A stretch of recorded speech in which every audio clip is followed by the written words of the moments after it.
This episode of Raw Green is brought to you by OBI, a sustainability consultancy firm specialized in life cycle assessment and decarbonization strategies. At OBI, we've designed our new Chief Sustainability Officer package to empower SMEs with comprehensive ESG solutions at a fraction of the cost compared to traditional solutions. Our entry package includes a full ESG report covering scope 1, 2, and 3 emissions, a tailored emission reduction strategy, access to GRI certified software, and more. What sets us apart? Affordability. Our goal is to make sustainability accessible to businesses of all sizes.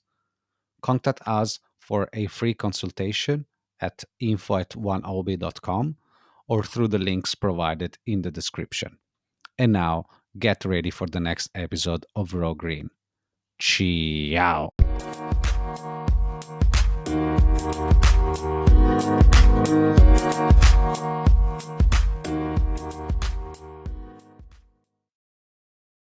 Welcome to a new episode of Raw Green. According to the International Energy Agency, the global energy efficiency market stands as an invisible powerhouse, worth a staggering 310 billion USD annually, with projections pointing towards a very healthy growth. Forecasts are indicating that by 2030, investments in energy efficiency technology must grow to a monumental 1.8 trillion USD to align with our targets in combating global warming. One company has taken the initiative to aid in reducing consumption and emissions while simultaneously saving more than a few dollars.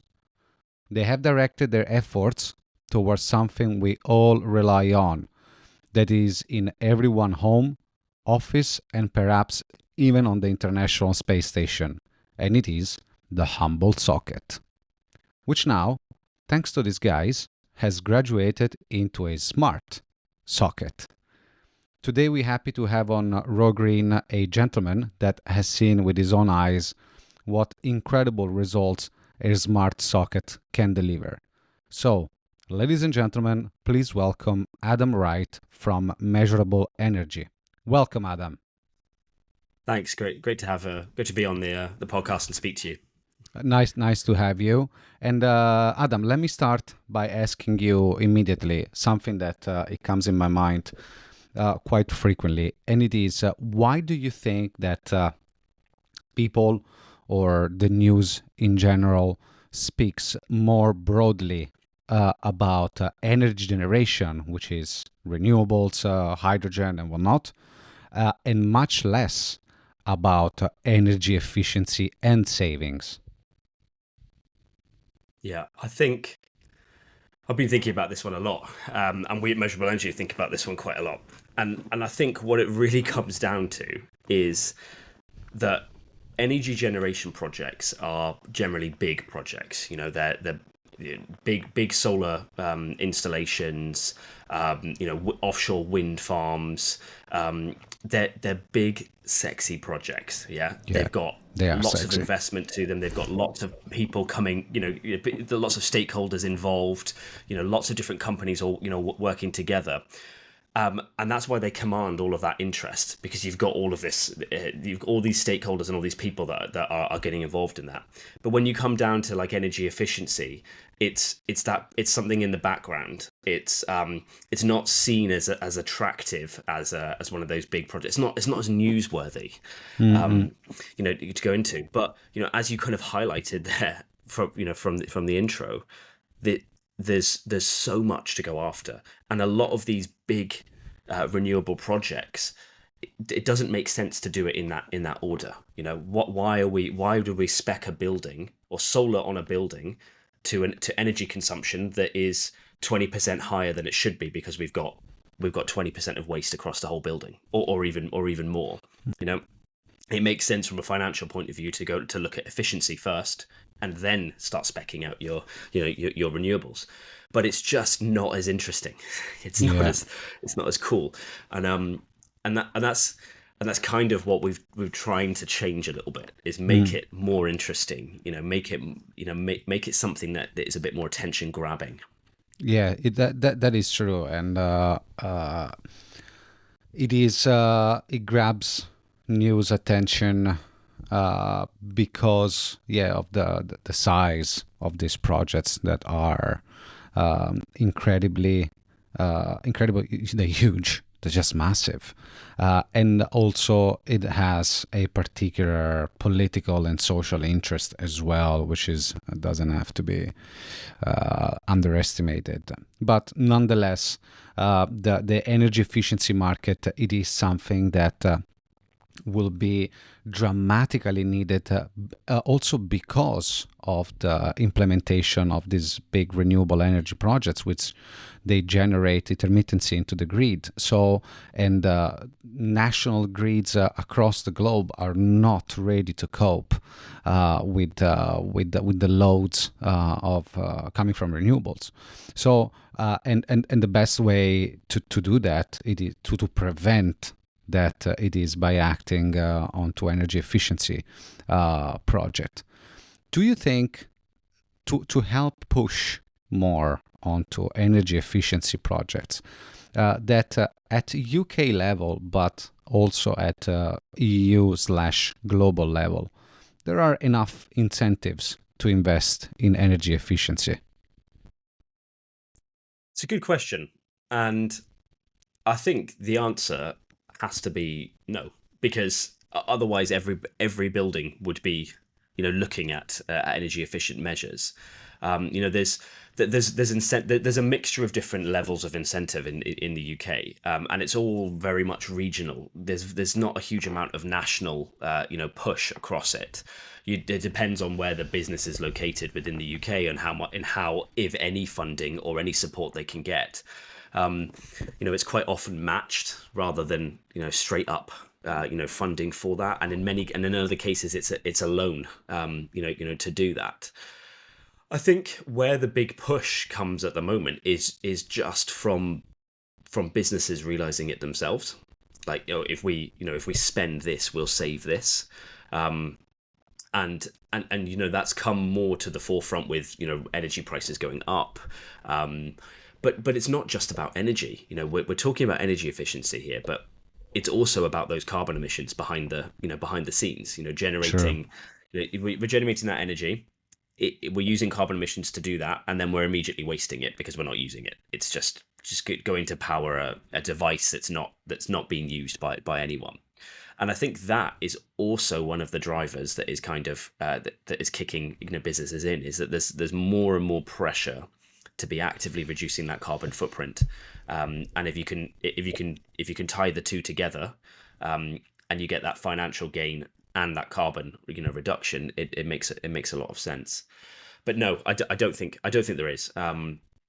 There's a lot more scope for energy efficiency to rise up the priority list in terms of reducing our carbon footprint in the built environment. Would it be better to start at, let's say, commercial or at residential level? Where do you think there is more to do? I think, from our perspective, we started with commercial, Mm-hmm. and the reason why is quite simple, and that is that if you go into someone's home and you're looking to to save energy, the homeowner is generally more aware of their costs, and they're paying that electricity bill. So yes, there is wasted energy in there, but there's already a heightened awareness because there's a financial burden attached to to that. So, and there's also not so much of a clear cut time coming and going from that home that you would have in a commercial office or a commercial building. Commercial buildings have opening and closing times. Yeah, they've got hybrid working patterns and people that come at different places, but there is a general pattern there. Mm-hmm. There's also, for many businesses, there's no one there at times like weekends. There's no one there on bank holidays. There's shutdown periods. There's very, very clear and long periods of inactivity where when something gets left on, it can be left on for a long period of time. So the saving is significant, by doing that, and it means it means that rather than talking about, maybe in a home, a 5% or a 10% reduction in energy use, we can be talking about a 40%, 50%, even 60% Wow. reduction. So it all depends on what's being used in that business. But for us, it's that's where the kind of the first step is, because there's so much to go after, there's so much to save, and there's so much benefit that can be delivered quite quickly. Yeah, it is. It is. Well, the predictability of the consumption patterns, that definitely helps a lot. Also, I assume on preparing a business plan around that potential investment, that it is obviously something that will help to quantify the returns onto investing into energy efficiency technologies, not just yours, but also lighting, insulation, heat pumps. I mean, there is a whole array of technologies that could help to reduce even more than 20, 30, or 40% the consumptions and CO2 emissions, which UK, it is actually not too bad. It is around 150, 200 grams, depends on the seasons, as UK still relies lots on gas, but it's not too bad. Last night I was looking at some carbon intensity, grid carbon intensity across Europe. Italy alternates between 300 and 400. You got very good production from renewables during the summer, obviously, but during the winter you have lots of gas, which is needed, not just for the production and consumption, but also to again offset those intermittency from renewables. Look, talking about the broad array of energy efficiency technologies. In Italy, there is a category of companies which are called energy savings company, or in short, ESCO. And you have to be very precise in pronunciate them, otherwise you're going to make big mistakes. Which they basically, what they do, they invest on your behalf in an energy efficiency project and recover their investment with the generated savings. It is a different cash flow angle, but I particularly like it. Given that the EU has ambitious plans in increasing the energy efficiency in buildings, both residential and commercial, is it something that you see in UK or that should be promoted more? Yeah, it is. So it's not a common model, at all over here. But it is being done, and we're starting to see more of that. Certainly within the way that some businesses within facilities management operate. There's that model of the facilities management company investing and then basically taking a share of those savings to recover. There's also a couple of companies that literally are they're founded around this model. They're not necessarily linked into one piece of technology, so they might offer like lighting, A package, and electrified heating and heat pumps, or other things around it, and they'll look at a number of things that they can combine together and then have basically a subscription service that's paid for by the by those savings. I think with all of these, it's any change to how a commercial model is done just takes time, and inherently people are kind of will push back on change if it's too much too quick. Yeah. But you can see that we're going this direction. Maybe before the pandemic we probably weren't in a place where we could do a lot of this because energy prices were so low. A company that's investing some of these technologies were taking years and years to pay back, and it's too high risk for that company to do. But when you look at current energy prices and the forecasts, and we know things don't come down once they go up. We see that repeatedly through energy price, through fuel prices, even supermarket prices. They go up, they don't come back down again. Maybe they fluctuate a little bit, but we don't end up coming back to what we were on before that rise. So with that in mind, then there's more scope for these sorts of models, and I think people are starting to be more open to a different way of doing things. Moving away from maybe just that capital up front, and then but kind of factoring in those savings to sort of reduce that kind of financial hit at the beginning. Well, it is definitely something people is more open now. Yes, the price increase, the energy price increases definitely are good motivation to do something. If somebody comes to and knocks on your door and said, "Look, you don't have to invest $1, £1. We invest. We do all the intervention that we need to do. We make your house, your building more energy efficient, and for X number of months, years, whatever, we are going to share those savings." So it's a win-win solution because the property the property owner gets their real estate with the valuation increased and saves money.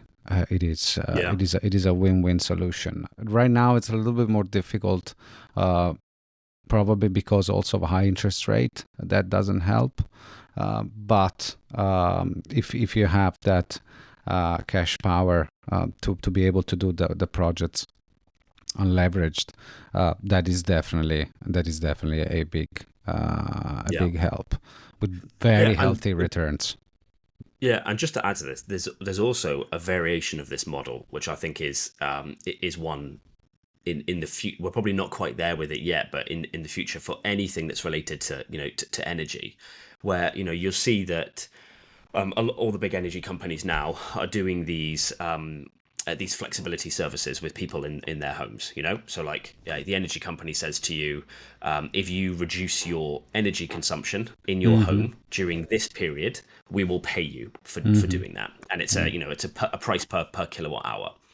Well, where this model gets really interesting is you've got something that's saving you energy by turning stuff off, and you're a large business, you've got a lot of real estate, or you've got multiple different sites, and you've got energy use in all of these different places. You've got one side where you're getting an energy reduction, and then you've got another side where you've got potentially some things that can be linked up to this flexibility, and the grid can give a notification to say, look, we want to reduce for this hour or this period, and a load of non-essential things could power down. Now, they may already not be in use. It may be it could be as simple as a hospitality business that's got thousands of bottle fridges just with drinks in them that powers down for 30 minutes and then powers back up, and they've just taken a payment to do that. That's to me where that model becomes really, really interesting, because then we're starting to link with all those challenges of renewable energy in terms of the demand and lining up demand, but we've got a financial way for doing it, and that also pays for energy efficiency. Tell me a little bit more about measurable energy. So how do you approach? How does it work first? And how do you approach a project? Yeah, sure. So basically, a measurable energy, we go into commercial buildings and we use our own plug sockets and some machine learning to identify what devices get plugged into those plug sockets. So is that a monitor? Is that a computer? Is that a printer, a meeting room TV, a hot water tap? How much energy that's using and the state that energy is in. So is that active use, or is that standby use? And then what we do is the machine learning finds the patterns within that data and is able to work out when areas of offices or buildings aren't in use, and turn off all of those things that are wasting energy when no one's there, and then turn back on before those people come back after the next day, the weekend, the downtime, and it can go right down into within a working week, areas of a building where a team doesn't use that area they only come in 2 days a week, and it's these days. So it's designed around finding these patterns and then adapting to it and getting rid of that waste energy.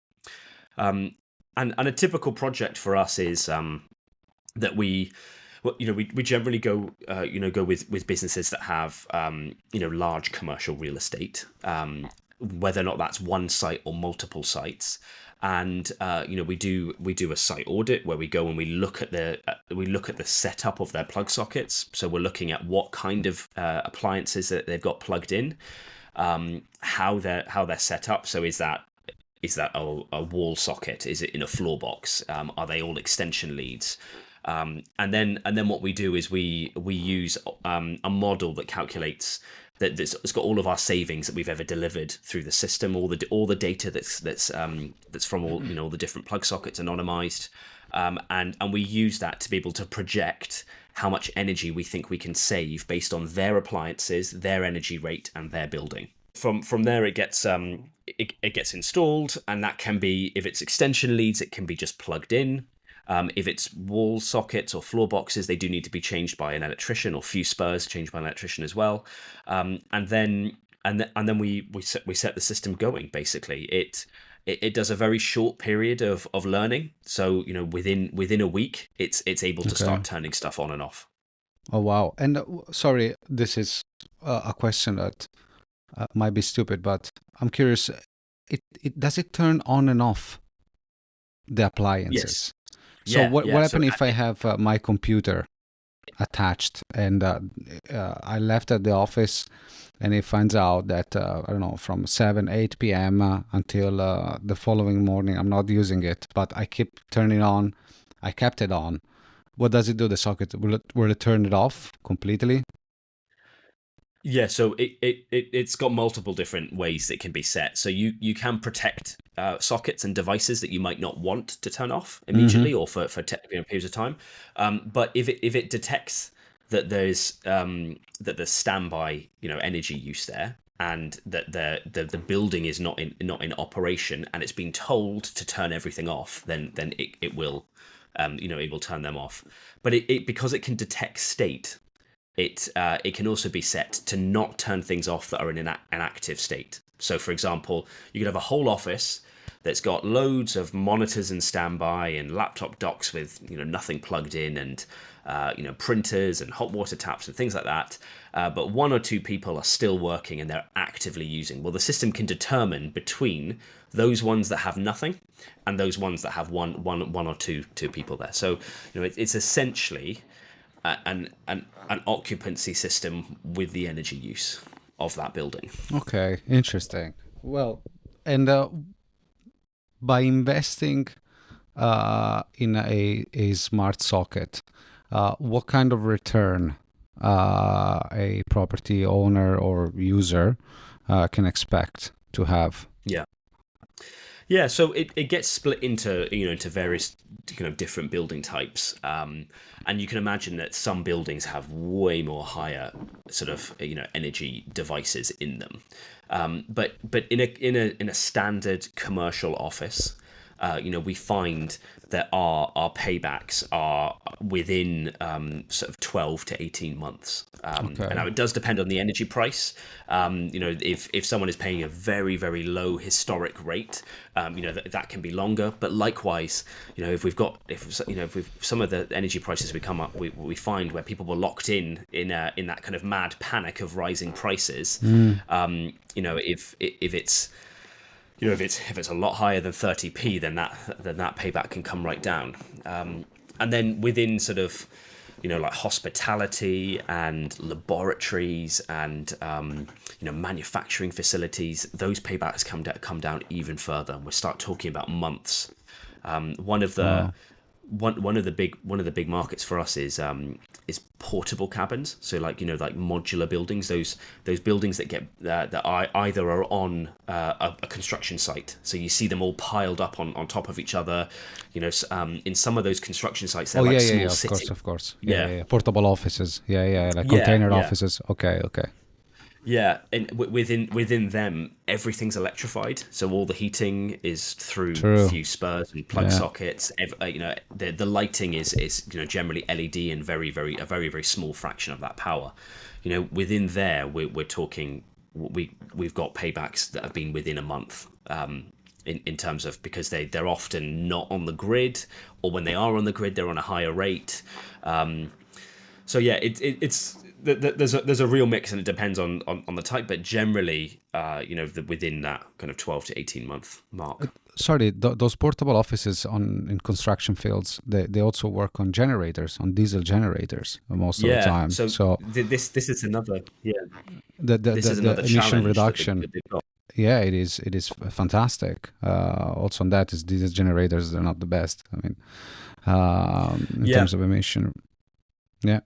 Yeah, and Interesting. even if they're on HVO or hydrogen generators, though there maybe the emission reductions aren't as high, the cost savings are astronomically high, because that fuel is expensive to run on, and a lot of these sites, they get on, and their plan is in 2 months or 3 months that they want to have a grid connection, but there's a backlog of everyone who wants a grid connection, and they end up, some of them running for the whole length of they might be there for 2 or 3 years and never got their grid connection, and they ran the entire time on a diesel generator.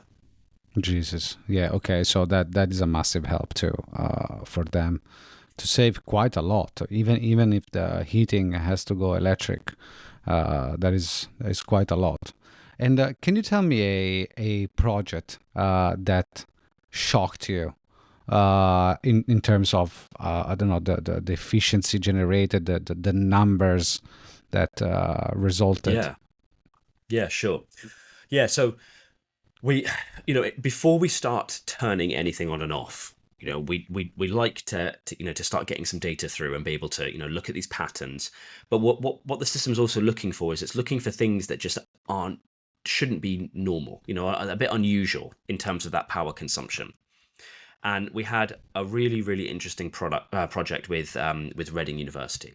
And what we did is we went over this entire building that was a kind of like a mixed use building. So it's got a bar, it's got a couple of restaurants, it's got co-working spaces, it's got projectors and a little shop. It's an area for the students to come have some food, and also do work, and there's people have meetings there as well. And they had 5 bottle fridges in the bar, and we installed the sockets on all of those fridges.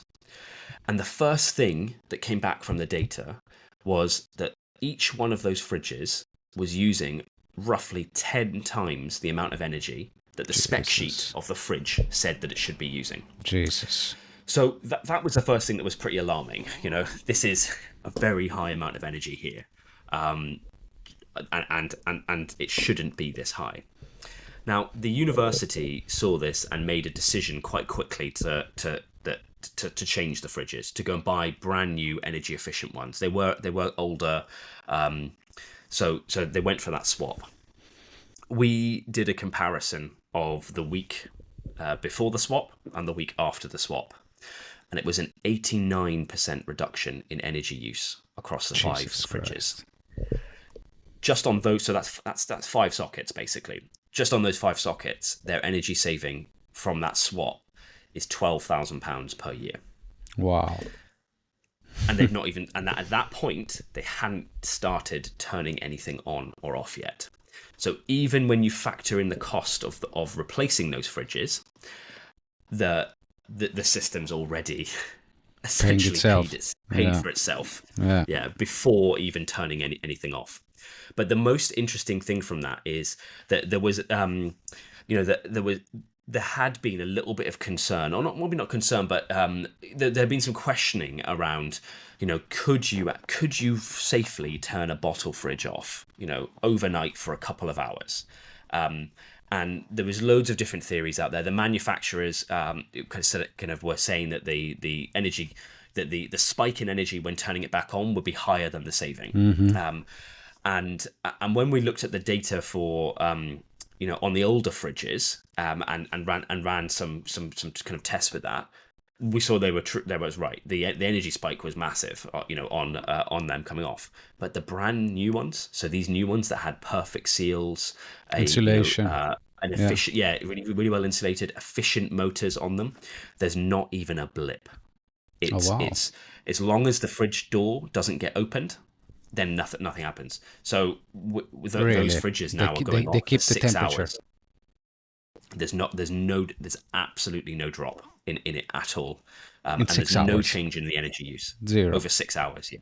Well, that is really good. That is we're talking about 1/4 of the day, so that is already a 25% reduction. 25%. Yeah, that is a lot. Yeah, and the other thing that it then shows is that as we start to see changes in that energy, it indicates that the seals are not working as well as they should be, or the motors are not performing as they should, or the insulation's not as good as it is. So it then goes on to start informing a little bit more about, well, these need maintenance now. This is not performing at the same level it was when it was brand new. And how do you monitor this? Do you have like a software that you guys developed that can monitor remotely each appliance or each socket? Can the client access that? How does it work? Yeah, so they get access to a kind of like our cloud login, which has what we call the hub, and it's got the energy that they're using. They can see the dashboard and see what energy is coming through the different sockets or the different groups. But within there, we can monitor percentage change in energy over time. So we might, it's relatively normal to see some fluctuation, but if we start seeing a trend where look, month on month, we're now getting a 3% rise every month in energy consumption on this device, it's not necessarily something we can go, this is exactly what needs to be done, but it's a prompt to go, well, this needs some routine maintenance on it now. Well, look, from my perspective of LCA practitioner and consultant, I can tell you that to have access to that kind of granularity in the data, it will make my life much easier, because basically I have the weight and the allocation, the consumption for that particular process. We're talking about storage. Now you mentioned F&B and hospitality.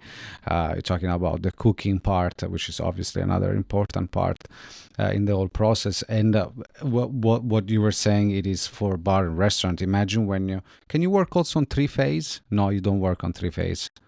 We can do some monitoring, but not control. You can do monitoring. Okay. Yeah. Okay. Yeah. Well, but imagine when you can factor in also the 3-phase part, so you go to heavy machinery and heavy loads and processes.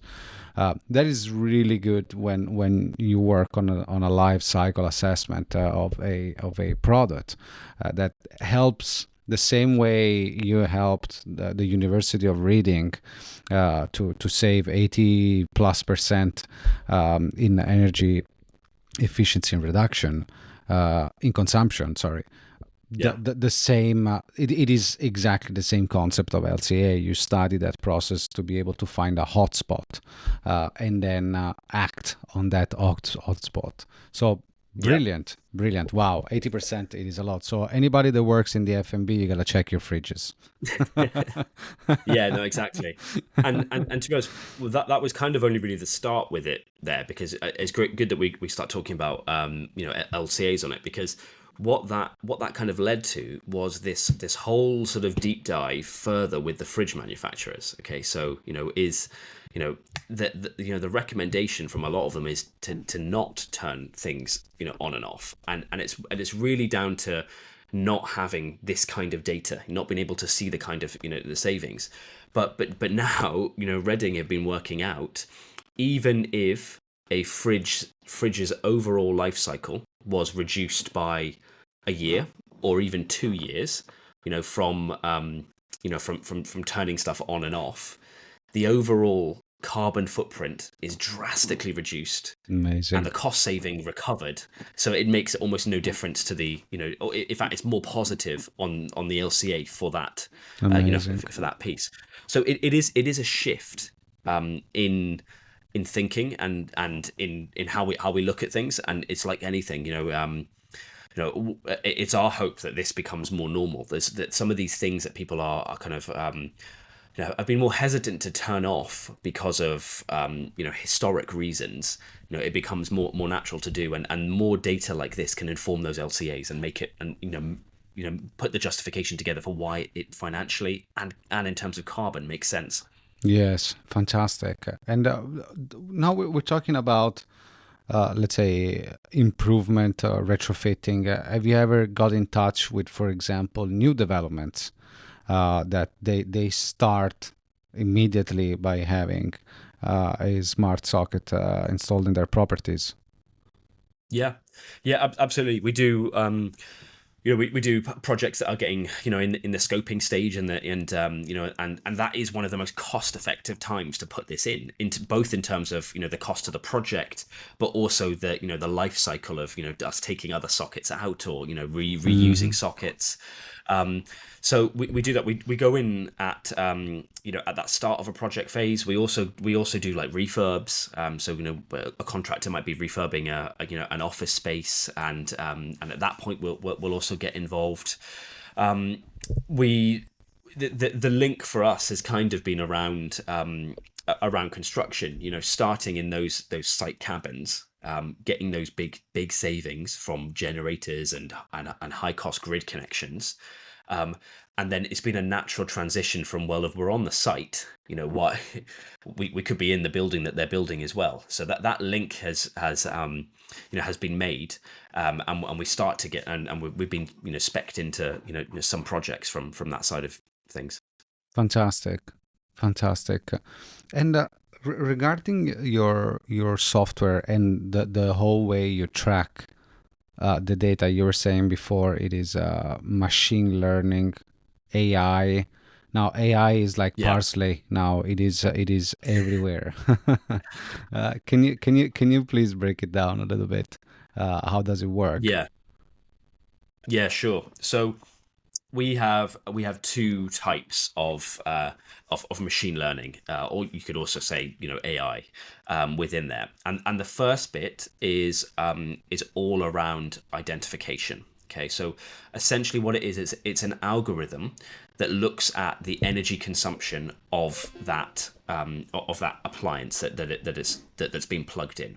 And at the point that someone plugs something in, it starts recording the pattern of the energy. And there's different types of appliances. So we've got appliances that cycle. So they'll be like an on and an off, and on and an off, and things like fridges. Printers have a heating element. And heaters, they all cycle.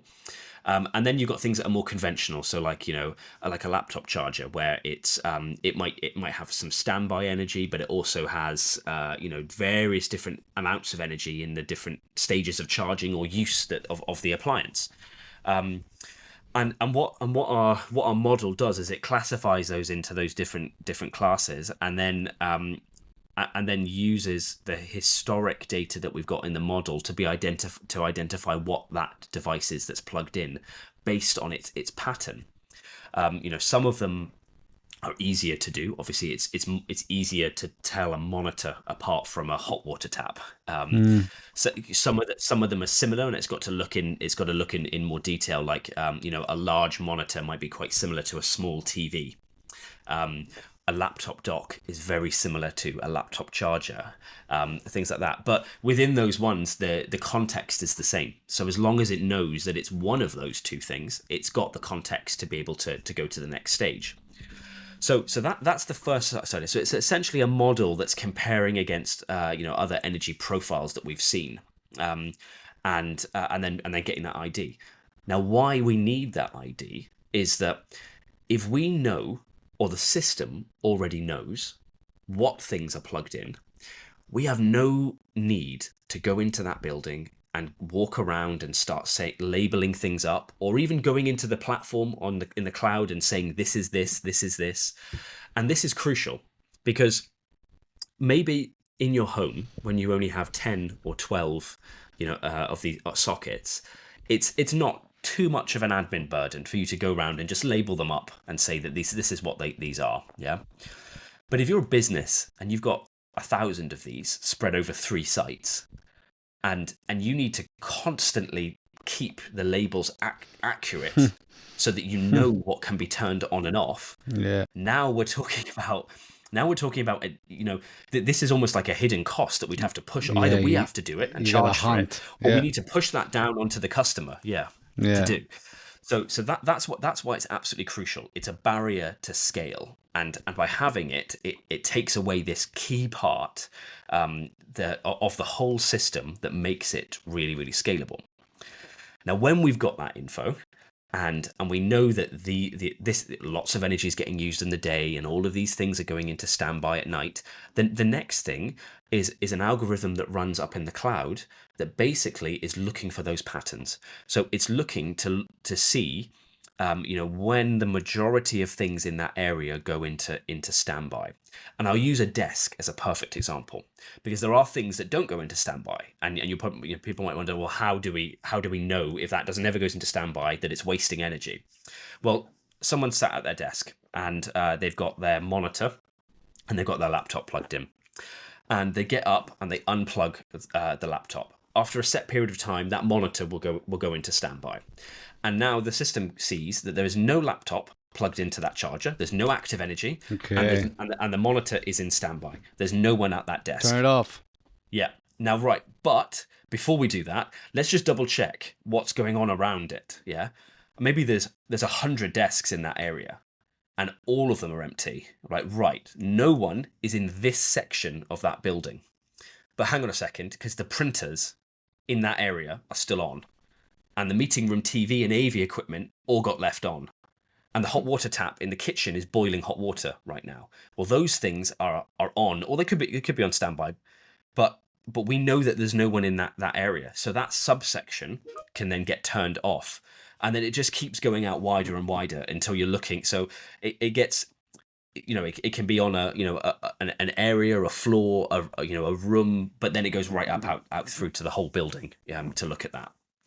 And that's where the ML is so key, because it comes back to the scalability bit there.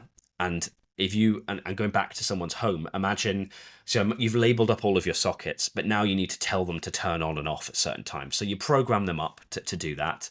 But you know what? You've realized that actually you keep turning off your TV in your living room too early, and you don't really want to do that. So you need to go back in and change that and have it a little bit later.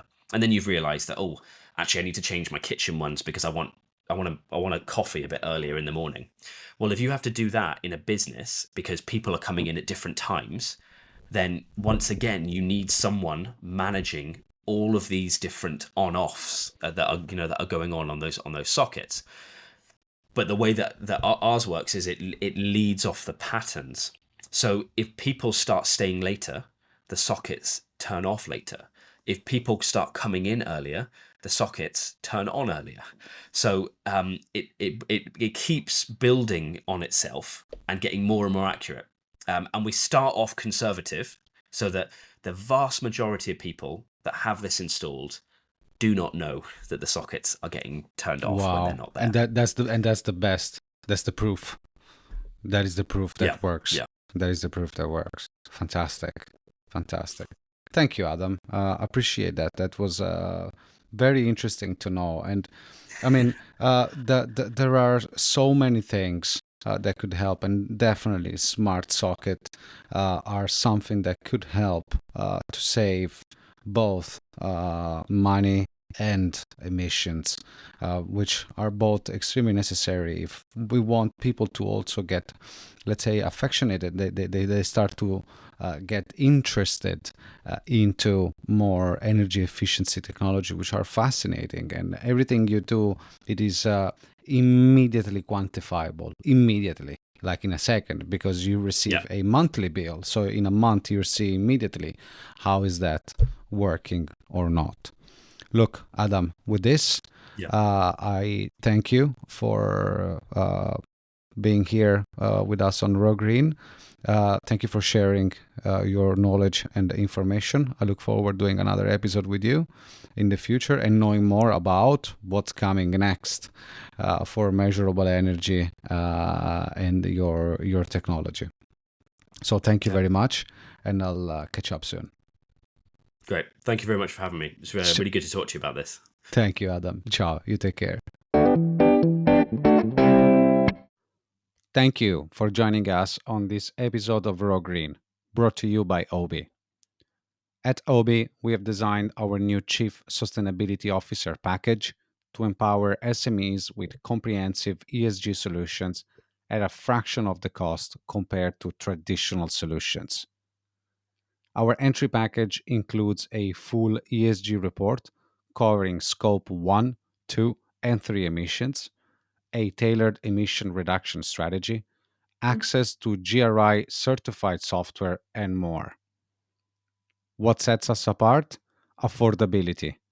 Our goal is to make sustainability accessible to businesses of all sizes. Contact us for a free consultation at info@oneob.com or through the links provided in the description. See you at the next episode. Ciao.